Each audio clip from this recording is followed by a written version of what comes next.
पर उसे ये सोचना चाहिए मुझे क्यों कमाना, कब तक कमाना, कितना कमाना और कैसे कमाना।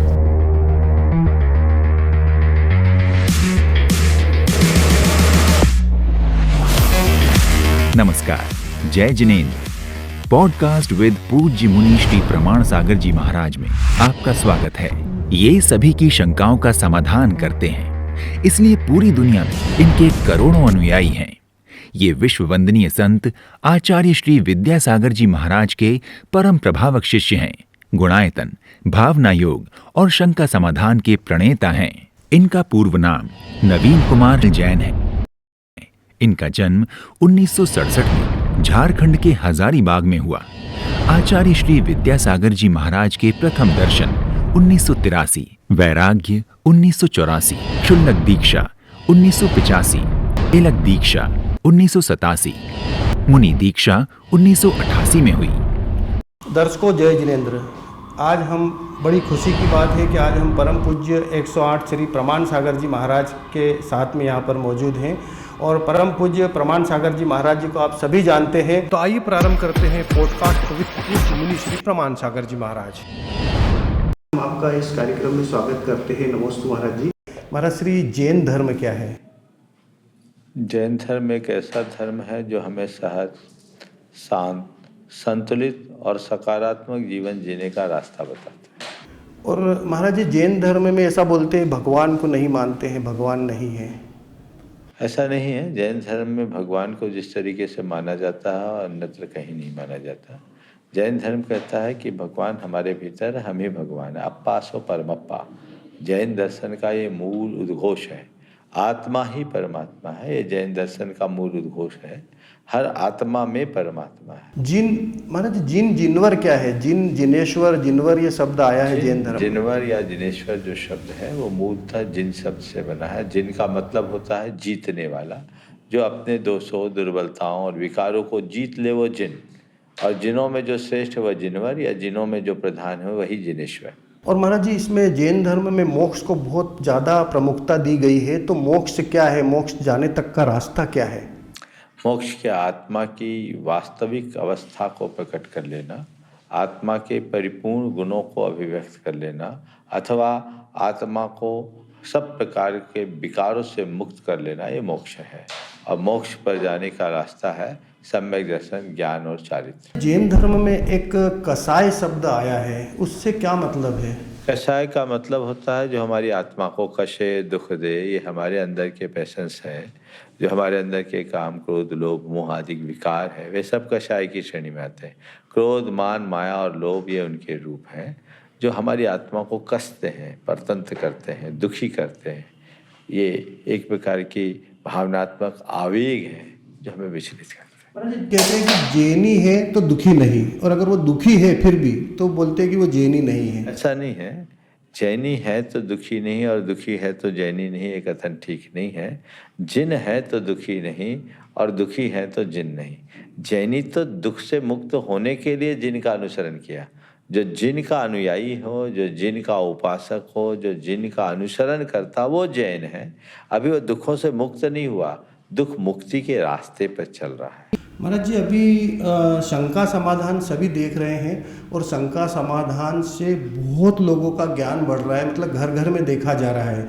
तो ये जो ज्ञान है, क्या मोक्ष मार्ग तक जाने में सहायक होगा?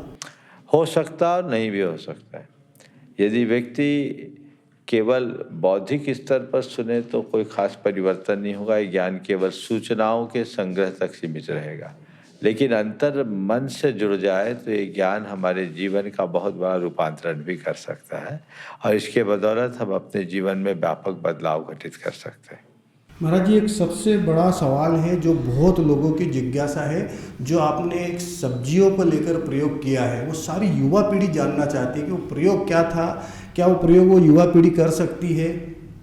देखिए, एक ये लाइफ स्टाइल से जुड़ी हुई चीज़ें हैं। हम प्रकृति के निकट जाएं, अपने भोजन में सब्जियों को प्रमुखता दें। हमने तो बहुत लंबे समय तक और बहुत ही अलग रूप में उसे किया, लेकिन युवा पीढ़ी को मैं कहूँगा कि वो इधर उधर की चीज़ें खाने की जगह साग सब्जियों के ऊपर विशेष ध्यान दें।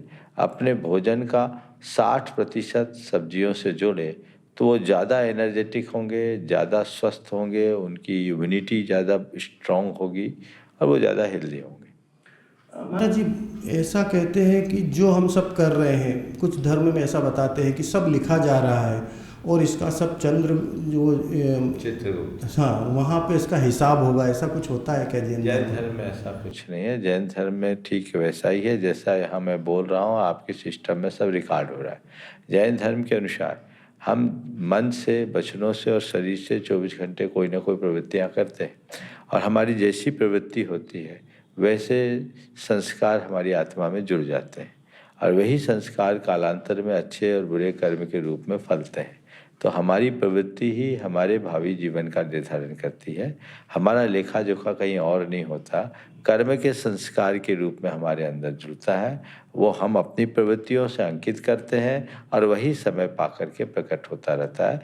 जैन धर्म में हमारे लेखा जोखा करने वाले न तो किसी ऐसे देवता को कोई स्थान है, न ही इस तरह के किसी ईश्वर की मान्यता है जो हमें पुरस्कृत दंडित करता हो या जिसके सहारे हमारा उत्थान या पतन होता। महाराज श्री, भावना योग से बहुत सारे लोग जुड़े, बहुत सारे लोगों की बीमारियां भी दूर हुई है। भाव कर्म से सिद्ध यानी तीर्थंकर प्रकृति का बंध भी होता है, तो ये कहाँ तक उपयोगी है? मतलब कि भावना बहुत ही उच्च स्थिति है। भावना का मतलब है हमारे अंदर जो भी हमारे संस्कारों का अभिव्यक्त रूप ही हमारी भावना में है। हमारे अवचेतन मन में जो भी संस्कार पड़े हैं वे प्रकट होते हैं, उसी का नाम है भाव। भाव से विचार, विचार से हमारी प्रवृत्ति होती है और प्रवृत्ति से हमारा संपूर्ण जीवन बनता है। तो यदि हम अपने भाव को संभाल लें तो सब कुछ संभल जाएगा। जैन दर्शन कहता है जो तुम पाना चाहते हो और जैसा तुम होना चाहते हो उसकी हर पल भावना भाव, यद भाव्यते तद भवति। ये भावना योग का मूल मंत्र है। हम जैसी भावना भाते हैं वैसा होता है और ये जैन अध्यात्म का सार है। जैन अध्यात्म के प्रवर्तक आचार्य कुंद लिखते हैं कि तुम्हें अगर अपने शुद्ध आत्मा को प्राप्त करना है तो नित्य मैं शुद्ध आत्मा हूँ, इसकी भावना भाव। वे कहते हैं जे आद भावन मिदम निच्चु जुत्तो मुनि समाचर दी सो सब दुख मोक्षम पावी अचरेन कालेन। जो मुनि नित्य ही उद्यत होकर ये भावना भाता है कि मैं शुद्ध आत्मा हूँ, शुद्ध आत्मा हूँ, शुद्ध आत्मा हूँ, वह शीघ्र ही सर्व दुखों से मुक्त होकर सिद्ध हो जाता है। महाश्री भाई, बहुत ही प्रश्न है ये, मैंने बहुत सारी रिसर्च किया आपके बारे में और भावना योग के बारे में। तो बहुत सारे युवाओं ने ये कहा है कि भावना योग वो करते हैं जैसा आप बता रहे हैं वो करते हैं पूरा, लेकिन उस समय आंखें बंद करके दिमाग में क्या होना चाहिए और आंखों के सामने क्या दृश्य होना चाहिए? देखिए, भावना योग करते समय आंखें बंद रखें और जो शब्द हम सुन रहे हैं उसके दृश्य को अंदर ही अंदर विजुअलाइज करें। हम वैसा देखने का प्रयास करें, वैसा महसूस करने का प्रयास करें, वैसा होने का भाव रखें, तो वो हमारे अवचेतन मन पर गहरा प्रभाव डालता है और उसके परिणाम स्वरूप हम वह सब कुछ हासिल कर सकते हैं जो हम चाहते हैं। इससे बहुत सारे लोगों का जो आज के समय में टेंशन है वो बहुत दूर हो रहा है। टेंशन ही नहीं, डिप्रेशन है, टेंशन है, ये सब तो दूर हुए हैं। व्यक्ति की एफिशिएंसी अच्छी हुई है और व्यक्ति का परफॉर्मेंस अच्छा हुआ है। कई लोग हैं जो IAS में उत्तीर्ण हुए हैं, कई लोग हैं जिन्होंने IIT में अपने आप को पास आउट किया है। ये हमारे शारीरिक, मानसिक, चैतसिक सब प्रकार की बीमारियों और दुर्बलताओं को दूर करता है और हमें एक बेहतर जीवन का आधार देता है। एक और महाराज जी की सबसे ज़्यादा युवा पीढ़ी आपसे जुड़ी है और युवा पीढ़ी एकदम से मतलब बहुत लगन के साथ आपका बात को सुनती है, उसका क्या कारण है? बस देखिए, युवाओं के लिए धर्म के प्रति बहुत रुझान है, बशर्ते हम उनसे प्रैक्टिकली बात करें। हम उन्हें धर्म थोपे नहीं। धर्म की ऐसी व्याख्या और ऐसी विवेचना हम युवाओं को दें जो उनके जीवन व्यवहार में संभव है। मैं युवाओं से कहता हूँ कि अधर्म न करना ही सबसे बड़ा धर्म है। आज युवाओं को हम बहुत ज़्यादा रिचुअल की तरफ न जोड़ें, उन्हें हम स्पिरिचुअल की ओर मोड़ दें तो उनके जीवन में क्रांतिकारी परिवर्तन आता है। तो मैं हमेशा वही बात करता हूँ जो प्रैक्टिकल है और मेरी बात उनको अच्छी लगती है, इसलिए वे शायद मुझे फॉलो करते हैं। अब महाराज जी, सभी लोग ये जानना चाहते हैं कि जो जैन धर्म का लोगो है वो क्या है, किसने बनाया वो लोग? जैन धर्म के लोगों पर 25वें निर्वाण महामहोत्सव के समय चारों संप्रदाय के संतों और विद्वानों ने मिलकर के एक निर्णय लिया कि जैन प्रतीक बनना चाहिए। उस आधार पर 3 लोक का प्रतीक है, उसमें अहिंसा का प्रतीक हाथ है और स्वस्तिक है उसमें लिए जो सबके कल्याण का द्योतक है, और जियो और जीने दो जैनों का मूल मंत्र है। उन सबको समायोजित करके ये जैन प्रतीक निश्चित किया। और जैन धर्म का जो ध्वज है वो क्या है? जैन धर्म के ध्वज के विषय में पचरंगा ध्वज ये भी 25वें निर्वाण महोत्सव के समय तय किया गया, और ये कोई ऐसा जरूरी नहीं कि वही ध्वज हो, लेकिन 25वें निर्वाण उत्सव के बाद से ये ध्वज चलन में आया। जो 5 रंग है वो हमारे 5 परमेष्ठियों के प्रतीक है। अरहंत का सफ़ेद रंग, सिद्ध का लाल रंग, आचार्य का पीला रंग, उपाध्याय का नीला रंग और साधु का हरित श्याम रंग। तो ये 5 वर्ण हमारे 5 परमेष्ठि के द्योतक हैं, और इन्हीं 5 वर्णों से पूरा संसार बना है।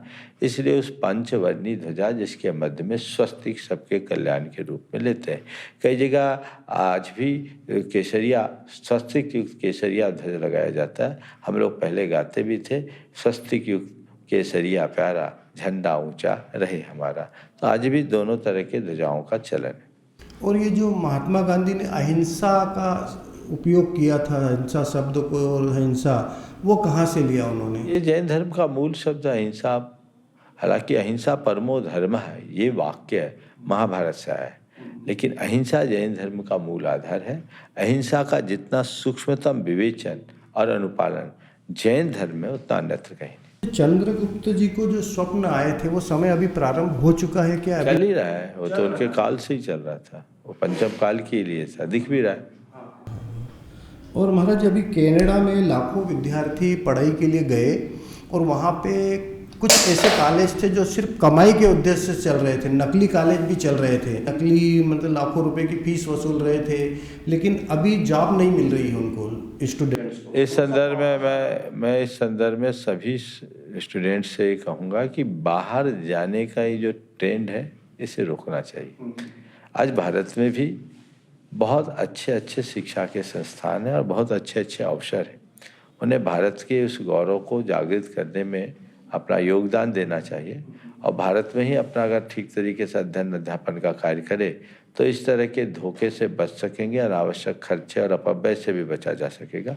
दुनिया के लोग जब भारत आ रहे हैं तो भारत के लोगों को बाहर जाने का कोई औचित्य नहीं, और यदि कदाचित जाए भी तो पूरी छानबीन के बाद ही जाए, क्योंकि आज के समय में शिक्षा जगत पूर्णतः व्यावसायिक हो गया है, और उस व्यावसायिकता में इस तरह की कालाबाजारी जैसी बातें भी हो जाती है। तो ये जो लोग इसके शिकार बनते हैं उनका तो पूरा भविष्य ही चौपट हो जाता है। ऐसा नहीं होना चाहिए। पता नहीं होता, करोड़ों रुपए की, लाखों रुपए की वो अपनी प्रॉपर्टी बेच के बच्चों को भेजते हैं कि ये सेट हो जाएगा तो हम भी सेट हो जाएंगे। निश्चित ये बहुत दुखदाई और दुर्भाग्यपूर्ण है, और इसमें माँ बाप को बच्चों की जिद पूरी करने के लिए ये सब करना पड़ता है। कहीं तो ऐसा होता है कि बच्चे ही खुद कहते हैं कि हमको करना है। तो इस संदर्भ में मैं सबसे पहले 4 बातें कहूँगा। बच्चों को पढ़ाई के विषय में कहीं भी जाने से पहले 4 बातों को ध्यान में रखना चाहिए कि हमें किस क्षेत्र में जाना है। पारिवारिक पृष्ठभूमि, स्वयं की रुचि, भावी संभावनाएं और हमारे पास उपलब्ध संसाधन। ये चारों बातों को ध्यान में रख करके चले। मेरी पारिवारिक पृष्ठभूमि क्या है, अगर मेरे परिवार का बैकग्राउंड स्ट्रांग है और हम उतना एफर्ट करने में सक्षम है, तब हमें बाहर जाने की सोचनी चाहिए। हमारी रुचि किस तरह के विषय में है, और जिस रुचि में मैं हूँ उस रुचि के अनुरूप मेरे लिए स्कोप क्या है। मेरी रुचि तो है पर उसका स्कोप क्या है, और जैसा स्कोप है वैसे संसाधन हमारे पास है कि नहीं। इन चारों बातों को ध्यान में रखकर यदि कोई विद्यार्थी पढ़ाई करता है तो उसके जीवन में कभी धोखा नहीं हो सकता, और वो बहुत व्यवस्थित तरीके से अपना कार्य संपन्न कर सकता है। नहीं तो कई बार उच्च शिक्षा संपन्न हो जाने के बाद भी लोगों को बेरोजगारी का पात्र बनना पड़ता है। उनके सामने बड़ी बड़ी दुविधाएं खड़ी हो जाती है जो समस्या उत्पन्न करती है। महाराज जी, हर जैन धर्म में बहुत सारे जो लोग होते हैं वो उपवास करते हैं और पूजा पाठ, अभिषेक, शांति, जो भी है सब पालन करते हैं, लेकिन अगर शरीर की योग्यता नहीं है तो उपवास का ज़्यादा महत्व है, त्याग का महत्व है, या है क्या जैन धर्म में क्या बताया है त्याग? देखिए, जैन परंपरा में उपवास किया जाता है, लेकिन उपवास ही धर्म नहीं है। सबसे पहली बात तो समझ, उपवास को बाहरी तप का है, अंतरंग तप क्या है हमें वो समझना चाहिए। प्रायश्चित, विनय, वैयावृत, स्वाध्याय, व्युत्सर्ग और ध्यान, ये मूल। प्रायश्चित, विनय, वैयावृत, स्वाध्याय, व्युत्सर्ग और ध्यान, ये अंतरंग तप है। उपवास आदि तो बाहर का तप है। ये उपवास का मतलब है उपवास, आत्मा के निकट, उप यानी निकट, वास करना, आत्मा के निकट वास करना। तो उपवास हमें आत्मा से निकट होने में सहायक बनता है, लेकिन केवल भोजन छोड़ने का नाम उपवास नहीं है। उपवास के साथ यदि हम अपनी कषायों को और विषयों की आसक्ति को छोड़ते हैं, उनके साथ आहार के त्याग का नाम उपवास है। बाकी तो केवल लंघन है। इसलिए उपवास करें, पर इस मुगालते में कतई न रहे कि उपवास करना ही धर्म है। उपवास करके जब तक हमारे अंदर आध्यात्मिकता ना आए तो उपवास भी सार्थक नहीं होगा, वह केवल लंघन होगा।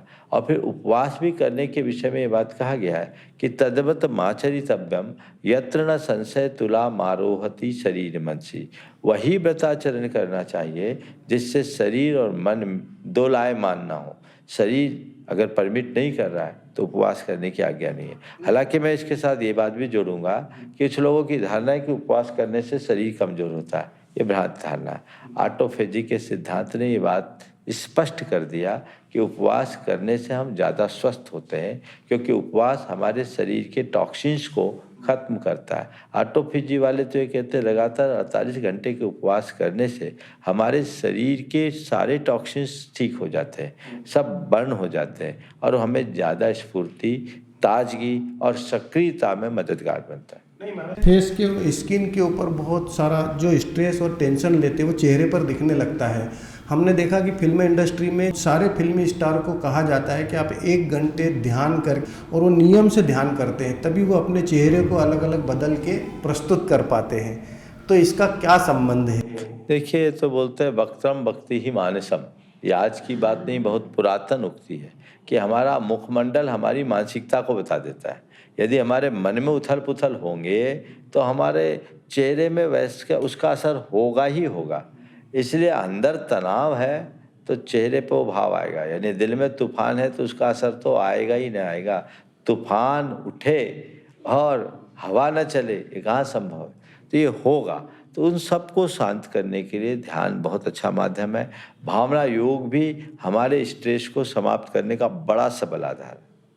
और महाराज जी, जो टीचर्स होते हैं उनको भी कहा जाता है कि आप दूसरा कहीं पढ़ा नहीं सकते, कुछ काम नहीं कर सकते हैं, तो वो उसके पीछे क्या लॉजिक है गवर्नमेंट का कि आप सिर्फ स्कूल में पढ़ाइए?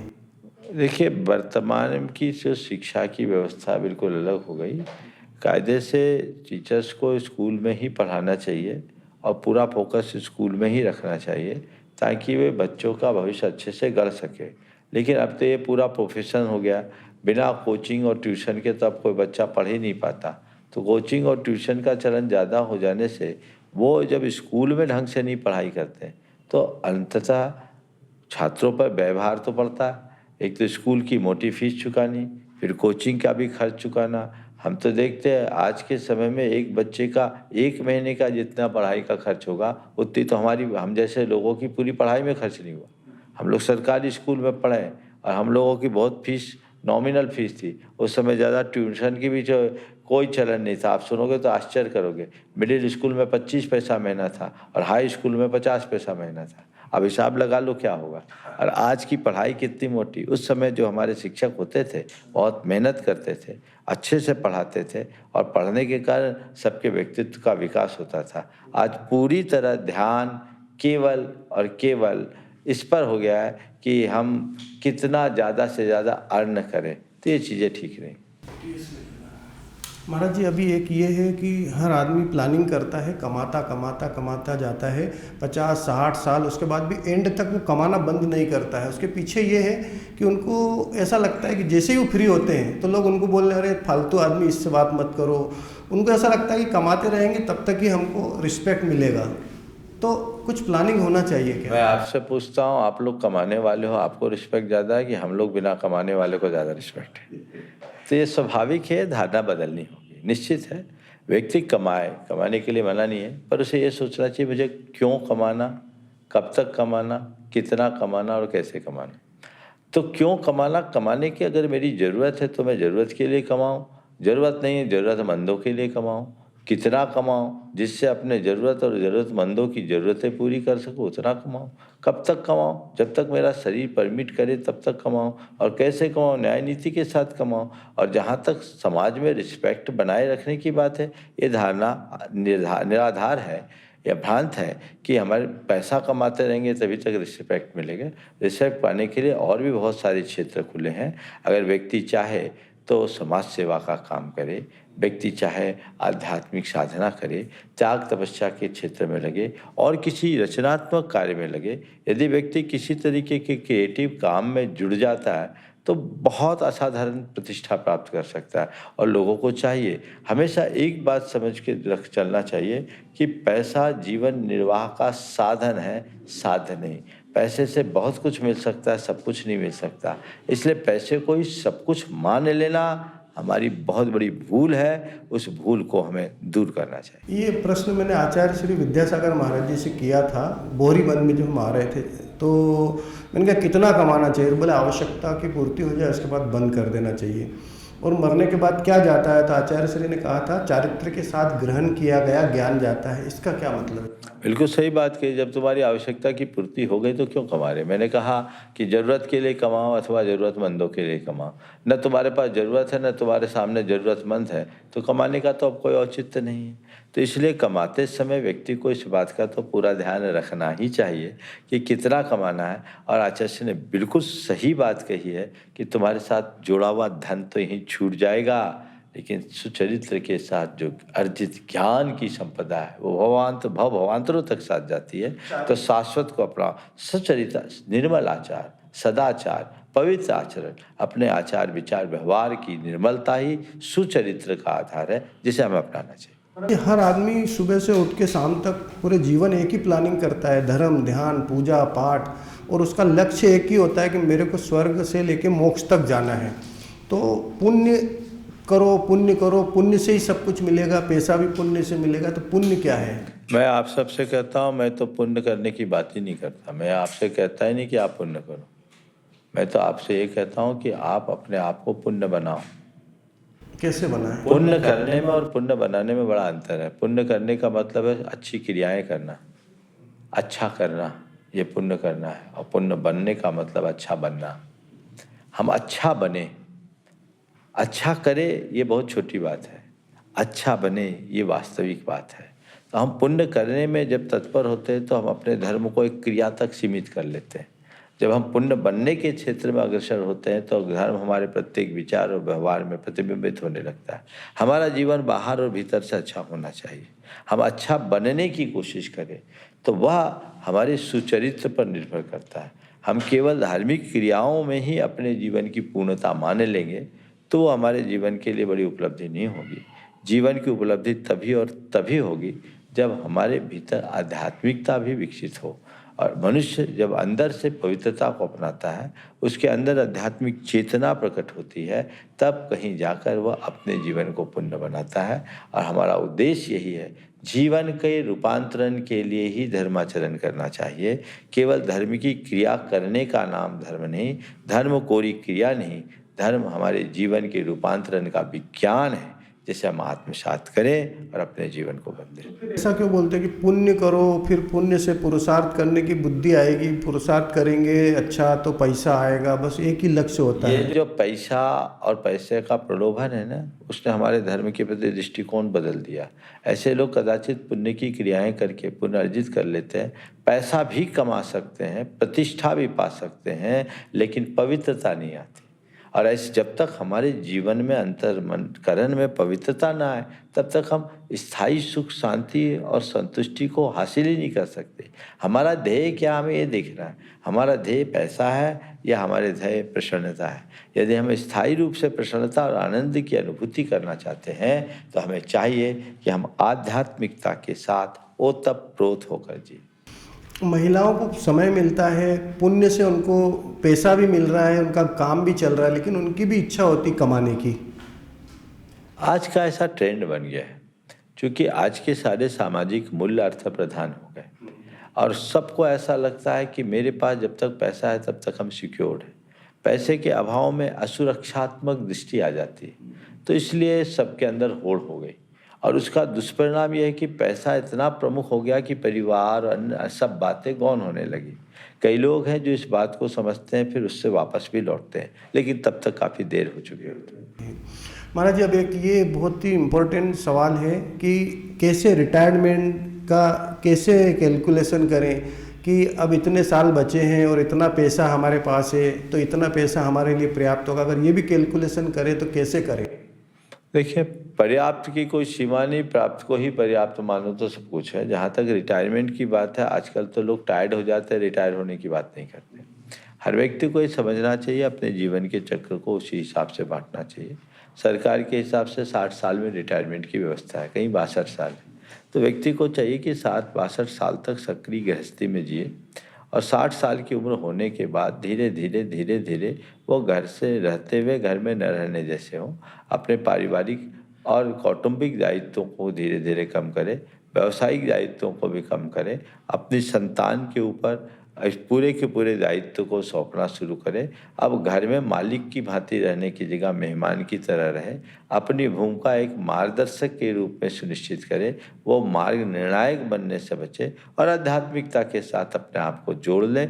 जितना बन सके ध्यान साधना, स्वाध्याय, सत्संग और व्रत संयम के आराधन, दान पुण्य की सत्क्रियाओं में करे और ये तो जीवन आगे बढ़ेगा। मैं तो सभी से कहता हूँ, अपने जीवन में इस बात का सदैव ध्यान रखना कि बचपन ज्ञानार्जन के लिए, जवानी धनार्जन के लिए, तो बुढ़ापा पुण्यार्जन के लिए है। तो हम अगर उस रूप में अपने जीवन में बुढ़ापे को बचाएं, ये मान के चले कि अब हमारा जीवन बहुत थोड़ा बचा है, इस थोड़े से बचे हुए जीवन को हम अच्छे तरीके से जी सकें, पुण्यार्जन करें, यानी हम पवित्र आचरण करें, तो हमारे जीवन में बहुत अच्छा आनंद आएगा और ऐसे लोगों का बुढ़ापा हमेशा वरदान बनेगा, बोझ नहीं। अभी जैसे हमारी धर्मपत्नी सीमा अजमेरा, ये आपका शंका समाधान डेली नियम से सुनती है और हमें देखता हूँ सुनते सुनते ये सुनती है तो सभी लोग सुनते हैं। हमारी छोटी पोती है वो भी सुनती है और वो एक एक चीज़ समझने लगी और बीच बीच में बहुत हंसती है जोर से भी, और एकदम से तो वो ये जो उतार चढ़ाव, हंसी और ये सब चीज़ें शंका समाधान से आ रही घर घर में, तो इससे तो बहुत बड़ा काम हो रहा है। ये ट्रांसफॉर्मेशन है, बहुतों का जीवन बदला है। जो अंतर मन से सुनते हैं उनके ऊपर असर तो पड़ता है, यही तो सत्संग है।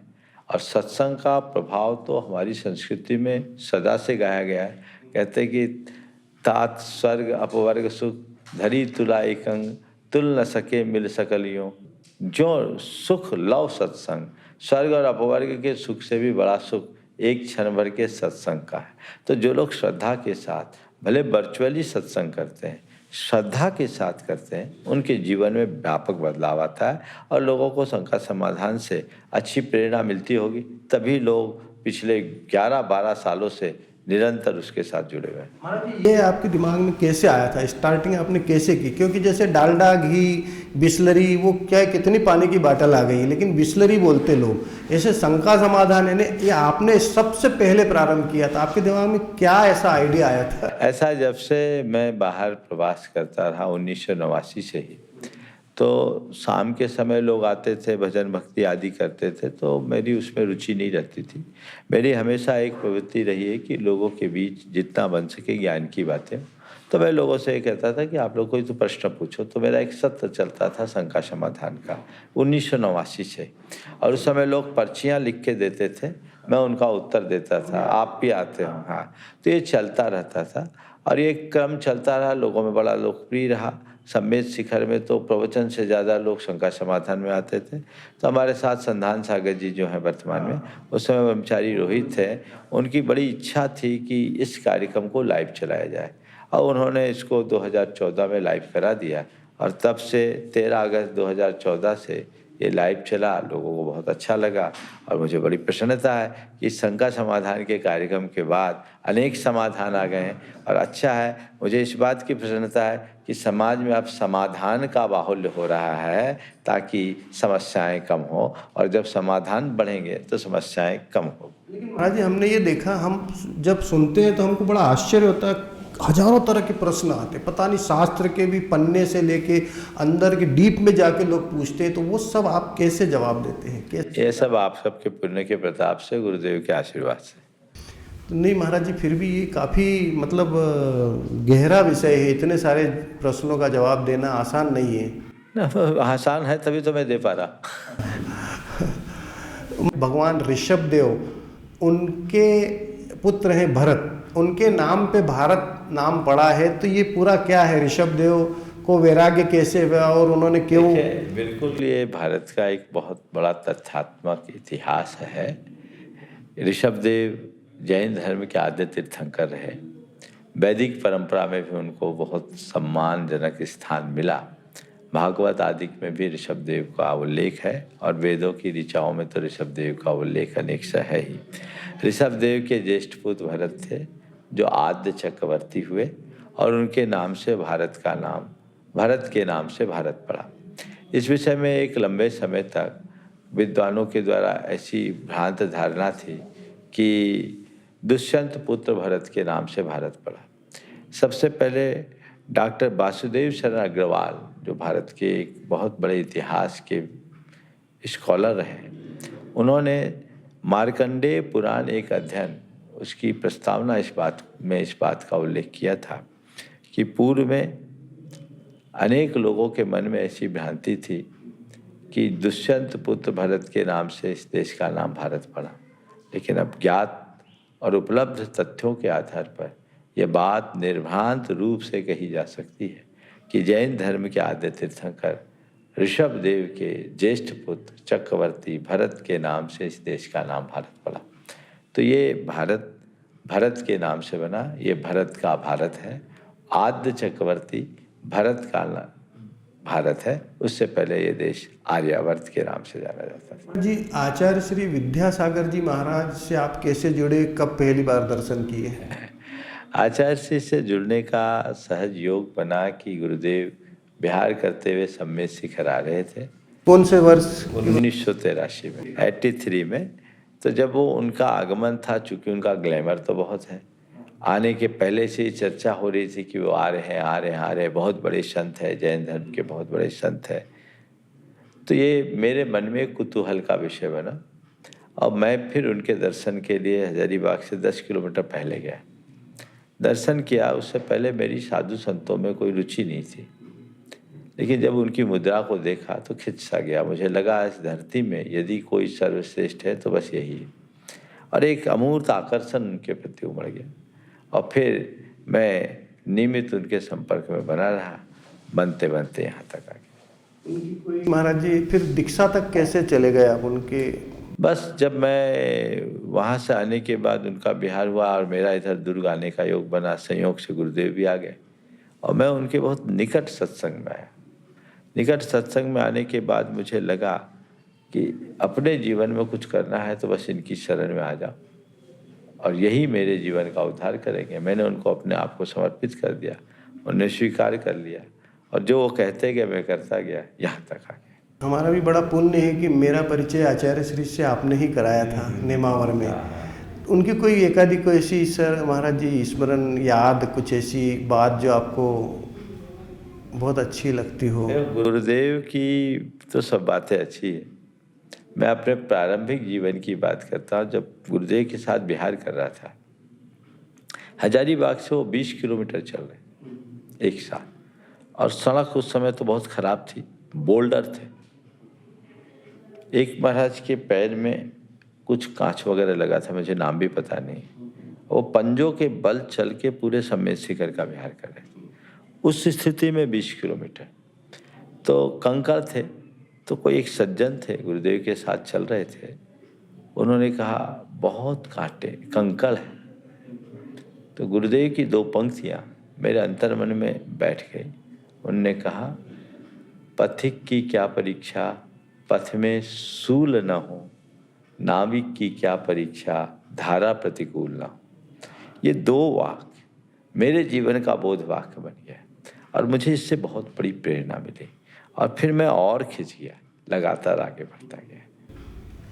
अचानक आचार्य श्री की जो समाधि हुई एकदम से चले जाने से सारे जितने भी लोग हैं वो दुखी भी हुए कुछ लोग और वैराग्य में चले गए। ऐसा है कि निश्चित रूप से आचार्य महाराज के इस तरह से चले जाना एक बहुत बड़ी क्षति दिखती है, लेकिन मुझे लगता है व्यक्ति जाता है, व्यक्तित्व नहीं जाता। मुझे तो इस बात का कतई एहसास नहीं होता कि वो हमारे बीच से गए। वो तो मेरे श्वास में है, वो मेरे विश्वास में है, हर पल मेरे आसपास में है, ऐसा मुझे लगता है। वो मेरे एहसास में है या आभास मुझे होता है। तो उनके जो शिक्षाएं हैं, उनके जो विचार हैं, उनके जो सिद्धांत है, वो हम सबके लिए इतने पर्याप्त है कि हम अपना जीवन आगे बढ़ा सकते हैं, मुक्ति तक जा सकते हैं। इसलिए अब उनके चले जाने का हमें गम नहीं करना है। उनने जो दिया है उसे जीवंत कर उन्हें साकार करने का उद्यम करना है, ये हमारा प्रयत्न होना चाहिए। हमने सुशीला पाटनी जी से बात की तो उनका ये मैंने हम कि आपने व्रत क्यों लिए हैं, तो बोले मेरी ये इच्छा है कि मैं व्रत नियम पालन करते हुए पिच्छी धारण करके समाधि करूं और ऊपर जाके आचार्य श्री के दर्शन करूं, उनसे मिलूं। तो ये क्या संभव है उनके लिए? देखिए, संभव सब है। संसार में सब प्राणी के सब प्रकार के सब तरह के संबंध बन सकते हैं। अब ये भावना मन में है तो हो सकता है, इसमें कोई बात नहीं। लेकिन हमारा उद्देश्य तो है कि हमें किसी से नहीं मिलना, निज से निज का मिलन करना है। और जब हम निज से निज का मिलन करेंगे तो सब इकट्ठे हो जाएंगे। महाराज जी, सुशीला पाटनी जी ने जो व्रत लिए हैं तो उनके 6 षष्टमधारी होने से बहुत सारी महिलाओं को प्रेरणा मिल रही है। बहुत सारे लोग घर घर में चर्चा है, बोले देखो वो इतना पैसा होने के बाद भी उन्होंने इतना त्याग कर दिया। बिल्कुल, उस परिवार से सबको प्रेरणा लेनी चाहिए। संपन्नता के साथ धार्मिकता, और धार्मिकता ही नहीं, संयम के रास्ते पर चलना, यही हम सब के जीवन का साध्य बनना चाहिए। सबको उनसे प्रेरणा लेनी चाहिए और ऐसी प्रेरणा उनके ही हृदय में जगती है जिनके इन जैसा तीव्र पुण्यानुबंधी पुण्य का उदय होता है। आज संभ्रांत परिवारों की महिलाएं किटी पार्टियों में व्यस्त होती है, इधर उधर की टूर करने में व्यस्त होती है, बाहर घूमने में अपना समय बर्बाद करते हैं। उन्हें अपने जीवन के मर्म को समझते हुए जीवन के मूल ध्येय से जुड़ने का प्रयास करना चाहिए। कोई महिला पुरुष उनको देखकर नियम लेता है, व्रत लेता है, तो उसके पुण्य का हिस्सा उनको मिलेगा क्या? देखिए, सवाल ये नहीं है कि किसके पुण्य का हिस्सा किसको मिलता है, लेकिन हमें अच्छे व्यक्तियों से अच्छी प्रेरणा लेते ही रहनी चाहिए ताकि हम अपने जीवन को बेहतर बना सकें। अशोक डोसी जी हैं, इन्होंने 1996 में क्षमासागर महाराज जी का चातुर्मास कराया, 1999 में आचार्य विद्यासागर जी का चातुर्मास कराया और अभी 2024 में आपका चातुर्मास कराने का उनको अवसर मिला। तो ये उनका कौन सा पुण्य है? निश्चित वो एक बहुत ही समर्पित व्यक्ति हैं, पूरा परिवार समर्पित है, गुरु भक्त हैं और गुरुदेव से जुड़े रहें। और जैसा आपने बोला, क्षमासागर जी महाराज गुरुदेव, आचार्य गुरुदेव के चातुर्मास को उन्होंने संपन्न कराया। हमारे इस चातुर्मास में उनकी बहुत बड़ी भूमिका है। यहाँ लाने से लेकर आज तक पूरा परिवार बहुत अच्छे से लगा हुआ है। गुरु भक्ति का एक श्रेष्ठ उदाहरण उन्होंने प्रस्तुत किया है। हमें ऐसे लोगों से बिल्कुल प्रेरणा लेनी चाहिए और ऐसे व्यक्ति के ऐसे सत्कृत्य का हृदय से अभिनंदन करना चाहिए। और मैं उनके इस कृत्य के लिए अशोक जी ही नहीं, उनकी धर्मपत्नी रानी जी दोषी, और सबसे बड़ी बात तो यह है कि उनने अपनी बहू को भी अपने साथ लगा रखा है। इन सब के लिए बहुत बहुत आशीर्वाद।